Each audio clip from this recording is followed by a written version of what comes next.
Welcome to the Lodge. You've accessed the Lodgecast experience. Warning, warning, dangerous spoilers ahead. Enjoy.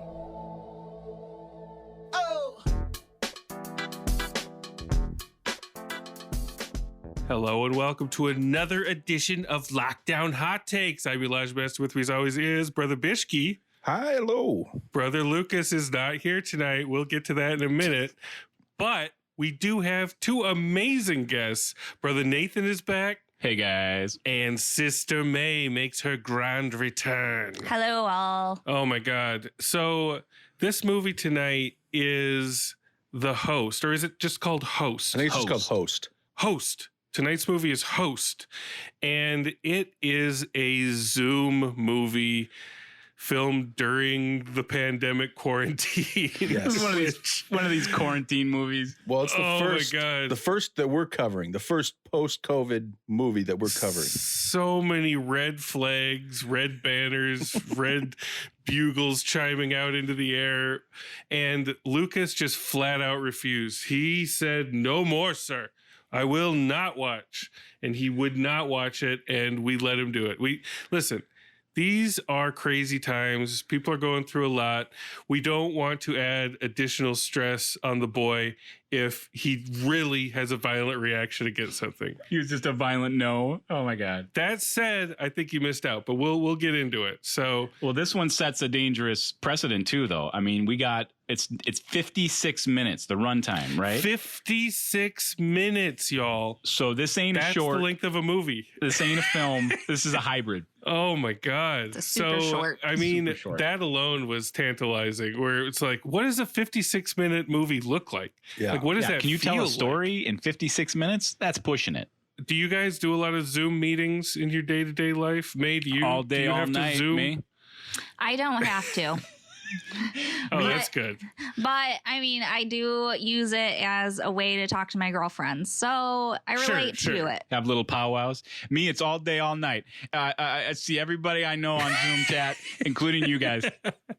Yeah, Yep. we should mention we're on a Zoom call at this very moment Right now. in the same interface as the movie Host. Yeah. We got our Zooms going and our candles lit. I'll just say this.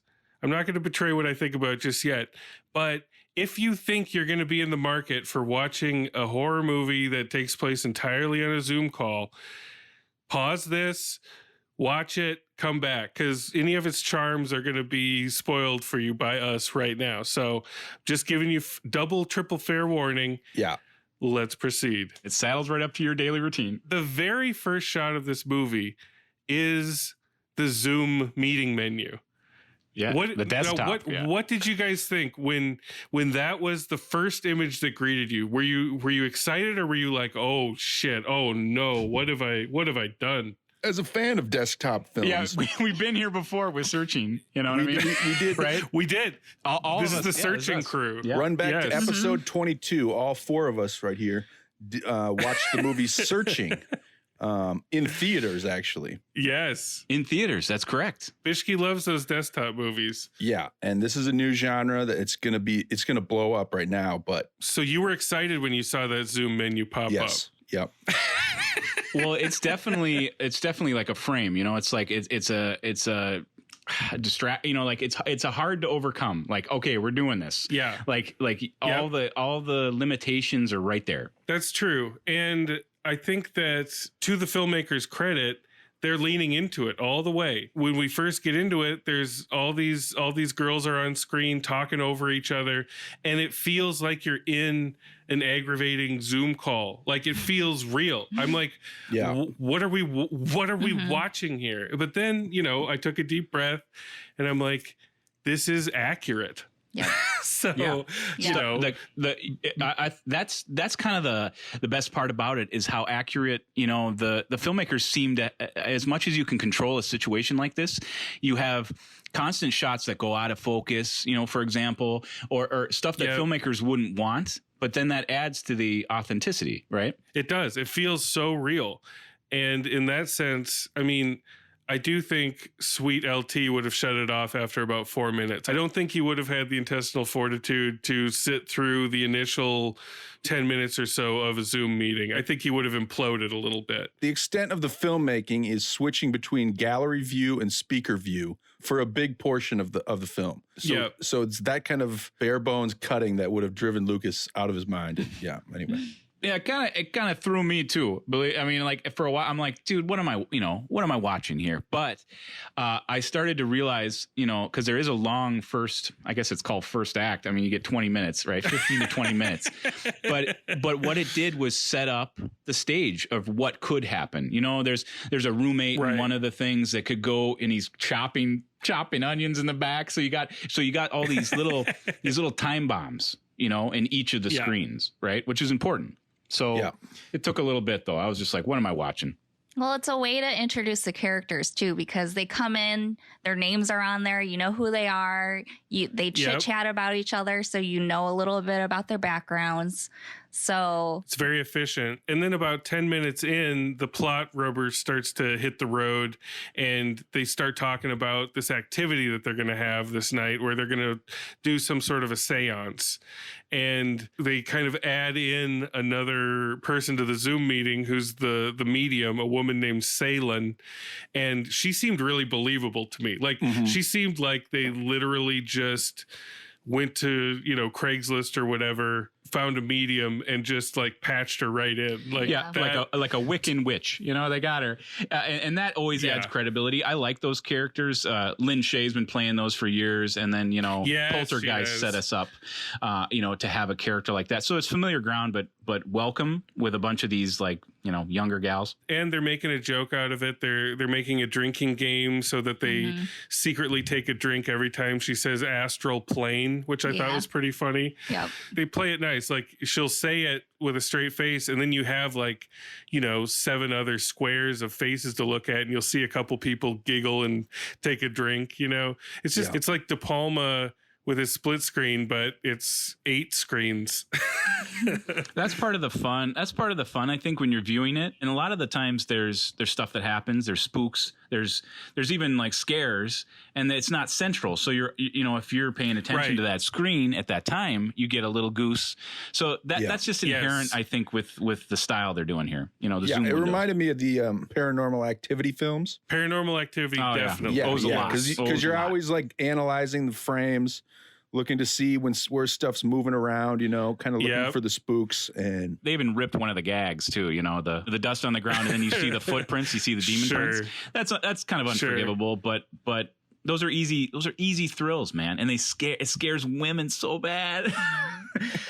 Right? May, you were scared, right? I mean, I can easily fall victim to jump scares, even when I know they're coming. Which is, this movie's full of that. Yes. So this movie telegraphs it completely, but you're still not ready for some of the shit that it throws at you. No. So there were some little thrills for sure. The Ouija board nights, you know what I mean? Those nights where you get around and you do a seance. That's catnip I was watching May a lot of the time during this because I was like, I bet this is working, I just had a sinking feeling. Well, I think it was catnip. It's catnip for me too. I love that shit. Yeah. I love any sort of, seance setup, any sort of Ouija setup.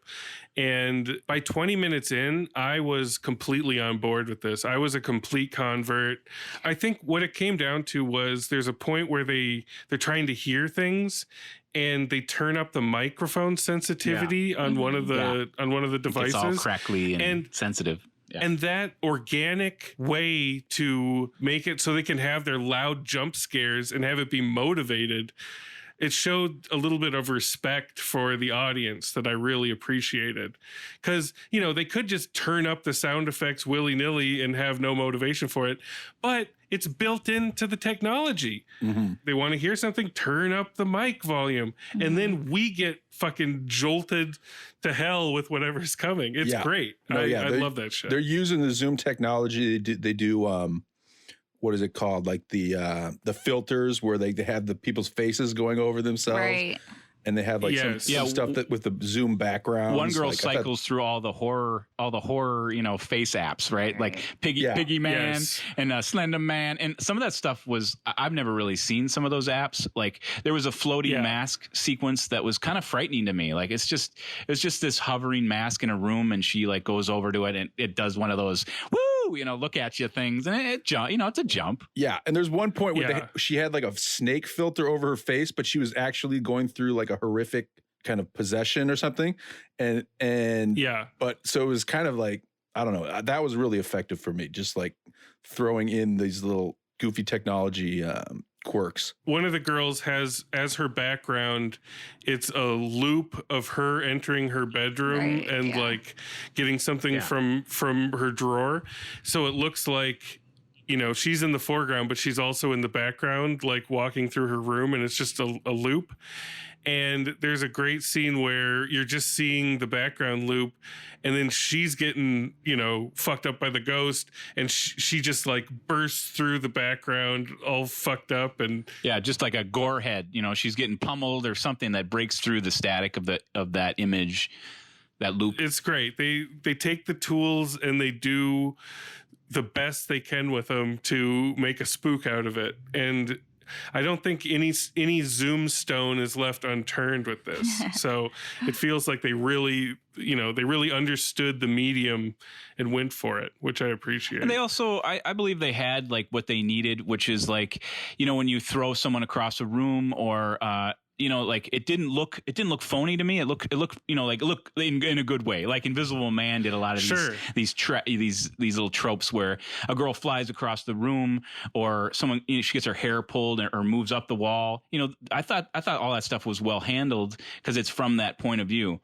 But there's big leap of faith stuff, like bringing a laptop with you when you go check a noise. You got to check your brain at the door a little bit with this. Like I heard a sound in the bathroom. I'm going to take the laptop in with me just so you can see it. It does become a creep around the house movie for a little bit, but I thought that the innovation of the old "there's something up in the attic, I got to go up there," and then she gets too scared. And so she gets a selfie stick and puts her device on the selfie stick and sticks it up in the attic so that her friends can see what's up there. That's just great shit. Yeah. Like whatever you have to do to hit those beats, I will suspend my disbelief for you because you're going there. You're trying. I appreciate. Yeah, I felt like they also did. There's the scary countdown videos where it's distraction. Look over here, 3, 2, 1. See something scary, and then there's just like that hag ghoul that's right in your face. Woo!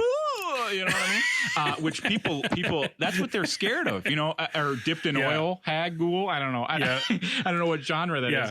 But even the last shot of the film is just this hag ghoul coming right at you. And, there's something scary since the shining bathroom scene of someone in a distance, POV, walking directly toward you. You know what I mean?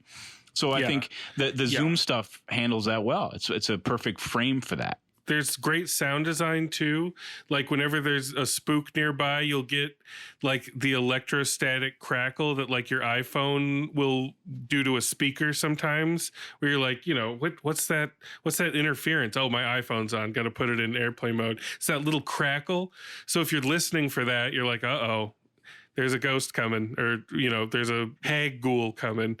And that's the greatest part, is that everything is so telegraphed, it's coming, but you still smile. It is like a theme park ride. It's like a roller coaster. As you're going up, you're going to go down. Like that's the whole fucking point. But it's that anticipation of it and knowing that you're about to, which is great. And on that level, good job, guys. I guess the Rob Savage is the director, and I guess he did a short, and Shudder saw it. I guess he saw, see it on YouTube or whatever it is, and they just said, "You have a feature idea for this idea." So that's what this film feels like. It has flushed out little areas, absolutely, but there's no way it's 90 minutes, so it has to exist on this Shudder. You know what I mean? Yeah, I mean that's one of the maybe criticisms, because the Paranormal Activity movies are all 90 minutes, and at least 1 through 3, I've not gone beyond that because I don't think you need to. But I think all of them are pretty solid. But I think you develop the characters more in those, whereas this one, you got 56 minutes, you got to ramp up quick, and they do. That's why it's a theme park ride. It's like it's not it's not a full movie meal, but it does get in under the time limit of a free Zoom call before you have to sign up and get a longer. Which also plays into how it ends. Yeah, it just runs out of time. Yep. Right on a pivotal section. There tells are movies, you to upgrade your Zoom, and I thought that was very inspired. Yeah, I thought it was great. Brother Bishki's probably seen these, like Unfriended deals with this. I saw Unfriended, in 2014. I don't know how successful those movies are, but I mean, it reminded me of Paranormal Activity. There's a movie called Quarantine, which involves like a film crew that goes into this tenement house and films everything level to level. And then there's movies like called Wreck, like Record. There's a trilogy of those. So I mean, they're blatantly going after those. I mean, it's hard for me as a horror fan. I'll come back to that on my bone count. So May, what was your general feeling as it unfurled? Like, did you feel like the length was about right, or did you want more, or did you want less? I thought the length was all right. Like, you got to know the girls a little bit, and then they went through their paces and all got killed. So and one does like a fake out where she like fools the older seance leader, and you kind of, that's that whole thing where it's like, never cry wolf, right? So that was kind of a misnomer. I love the inciting incident that makes the spooks angry, is that one of the girls is a bit of a trickster, and she's real bored. She doesn't think anything's going to happen with this seance, and so she makes something up. And that's a no-no. That opens up a portal and makes the spirits angry. And I thought that was a nice, like, no muss, no fuss way to get us into this hostile horror situation. Yeah, and it also shows that it was filmed during quarantine, because it shows that they've been sheltering in place, and they have the masks and everything, and then it plays with the masks. And I think the seance leaders, like, what you did invited that spirit to come into the world and wear that fake person's mask and mess with you. Right. That's the whole thing about leaving the door open. I think it always works in supernatural movies. That whole Ouija board, the idea, it's very potent in like Exorcist and stuff like that. But it gets played a lot where you open yourself up to these things, anything can happen. And that's scary in a quarantine situation, where you're like, absolutely, you're already just banging around the walls, you're bored or you're landlocked, and then an evil presence can enter. It's like, I mean, it's a leap of faith, but damn it, we've bought a lot weirder, slimmer premises than that, right? That's right. Yeah. That's absolutely right. If I were to rework it or rewrite it. Is this a live rewrite? Rewrite from Bishop. Yeah. Do it live. I'll write it and we'll do it live. I would have brought COVID into it even more. I would have had a COVID ghost. I would have had one of the girls, have one of the girls be going crazy from COVID isolation. So she's like, suicidal or something. And then maybe have one of the girls actually have COVID. And just really lean into it, because this is what we're going through right now. Like, this is a movie of its time. We're on Zoom calls and everyone's worried about COVID, so just lean into it. You're right. They could have leaned even farther into it. I mean, you don't have to. They if you want to make it. If you want to make a timeless desktop film, you don't want to maybe lean into that. But yeah, they're still all locked down. Like, you may as well go all the way with it. Yeah. Yeah, exactly.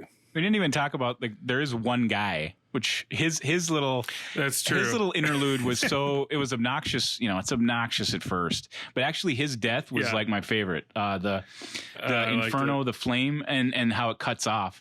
That's the whole thing about these the images cutting off, or stuff is poor quality. Your mind kind of fills in those little dark areas, especially him on fire, and then just the flames were it went over his back and over his face, and then it cut out or froze, and it's kind of comical, sort of. I mean, there's scenes that are like, it freezes on something that you're like, oh, is he okay? Or he's obviously not. The lo-fi nature of the video really forgives a lot of effects sins too, and lets your effects budget go a lot farther, because you can hide so many seams in the pixelization. The filmmakers knew that, and they took full advantage of that.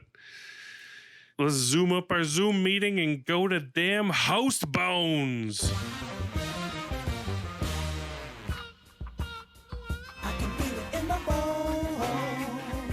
Brother Bishke, the expert, lay down the gauntlet. We've seen the future of cinema, my friends. You said that about Searching. Yes, and little did I know even how prescient that statement was. You're gonna make Lucas just flush his phone down the toilet if he's listening to this. I don't think he's gonna listen to it, but anyway. But no, this is the next level of desktop films. Yeah, it is. And we're gonna get a lot, and we gotta accept it. Lucas has to accept it. Is this going to be like a Pulp Fiction and then Imitators thing? Yeah. Is this going to be the Pulp Fiction of Zoom movies?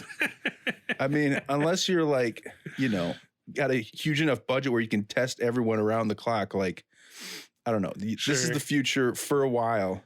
Has there been films doing this outside of the genre of like thriller or horror? I mean, it does kind of feel good in these genre, but I mean, like a rom-com. I think there's something on HBO called Coastal Elites with Bette Midler. Oh yeah, we saw that. We saw the anything outside of horror with this. I don't know how it's quite going to work. Like, your love doesn't extend outside of horror or thriller. Horror thriller, yeah, because Searching was a thriller and had some good moments. That's fair, correct. But yeah, I think the seance stuff works. It's a paranormal activity kind of world where you're looking around trying to see the spooks. I think they could have expanded it maybe into a feature length. I guess it's a feature, but I think more you could sludge explore ghouls. the characters a little more. These were all likable British people. I think one girl was American, but they're all Brits. We never mentioned, but they were a good group of actresses, and the dude was fine,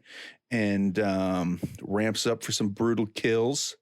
In terms of desktop films, it's probably Two Bones, but in the post-COVID era, this is our first film that we're covering, and Zoom chat is so relevant right now that I'm going to bump it up with the quarantine to 2.5 bones, and I just say, bring on the desktop films. Let's just keep watching these and keep evaluating this new genre. Bishke's thirsty for more, just like we knew he would be.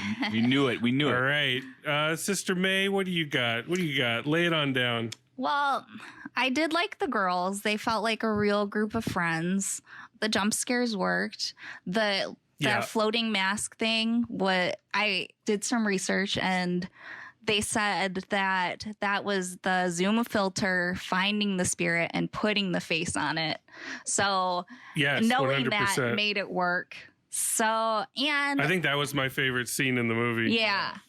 And then the playing with the Zoom time limit made it realistic that this is not like a full length movie.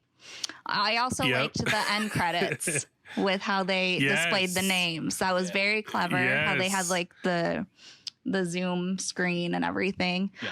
They're listed, the cast and crew is listed as Zoom participants, and it just scrolls down. So good. So great. Speaking of the Zoom time limit, I do want to keep this under the Zoom time limit so we don't have to upgrade. So that's just an FYI. Let's move it along. Right. Let's move it along. Okay. So I'm gonna go with Two Bones. Two Bones from Sister May. That's pretty generous for a horror film, Oh, so there's a little bit of a fight here for me on this one. All right, but I'll clarify. I can't knowingly accept other scenes from other horror films and have them just play the same way. I'm not all for that, but for this kind of genre, this is a Halloween rental that a bunch of girls rent. I'm just thinking about the Blockbuster days. Yeah, you pick up you pick up host, you bring it back for your Halloween party. You say, hey, I got a movie, we're gonna watch this, and everyone's gonna love this. It has the suspense, the tension, and then the release. And they did it. It did it, in a way that I was surprised how much I liked how it flowed. And that's hard to do with this, but that diehard horror fan or just my sensibilities, I'm not going to like this. Like, I'm not going to take this and be like, this is one of my movies. I just can't. I can't. You're not opening your heart to So that's me like sending a little golden arrow to horror fans like me. However, for certain horror fans who just love the ghouls and love that release of information, this is just going to really hit. It's just really going to work. So I'm not going to go too crazy here. I'll do sure. For that one night where you rent this thing and you have a good time with your girls, or even, I enjoyed it. From this ghost blockbuster. For this kind of like a family video or whatever it is. It's the perfect little rental. So to me, it's 2.5 bones.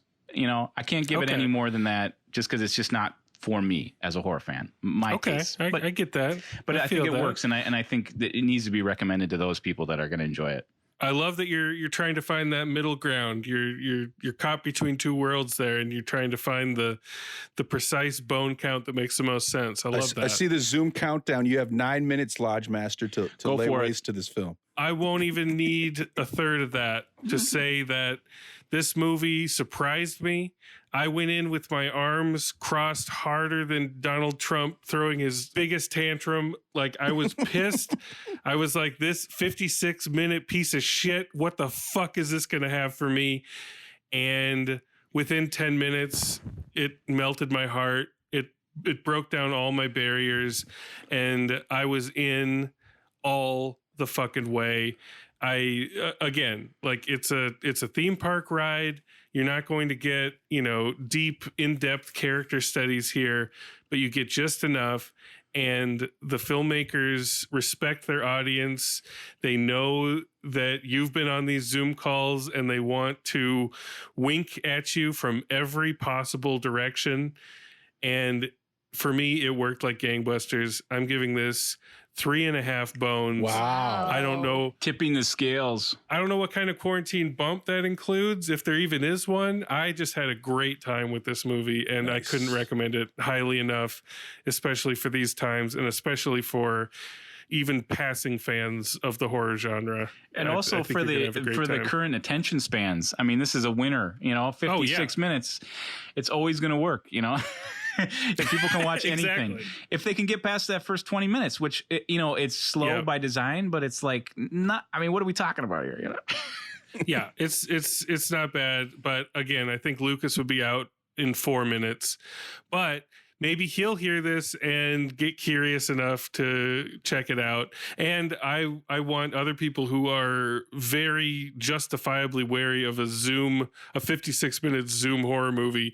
Just give it a chance. Just give it a chance. Just throw it on. Throw it on while you're carving a pumpkin, Yeah, you're not swimming in quality horror movies right now. So give it a chance. That's all I'm saying. So it's still 100% on Rotten Tomatoes. Oh, that's audience? That's audience? No, or that's critics? Critics. Wow. Critics. Certified fresh. 62 critics say yes. They never saw Paranormal Activity. Well, we got quite the bone spread, y'all. I love it. This is definitely our desktop thriller crack team. Like, no matter whatever comes down the pike. Well, maybe not whatever comes down the pike, but, romantic comedy, desktop films. War desktop films. Epics. And we're waiting for yours. Oh my God. Brother Bishke, we're waiting for yours, man. I know you got a script. Yeah, you probably got 100 pages. I got desktop film scripts just sitting around. You got 100 pages, cut it down to 50. We got ourselves a Shudder original. Make a 28-minute one. Lodgecast the movie is coming. I love it. Yes, Lodgecast the movie. Let's do it. Yeah. Nice. Hell yeah. Lucas could be the final girl. Love and light, everybody. Love and light, guys. Love and light. We got to get off this Zoom call before the free time runs out. Before the astral plane claims us. Before the ghoul pops up and scares the shit out of us. Love and light and desktops.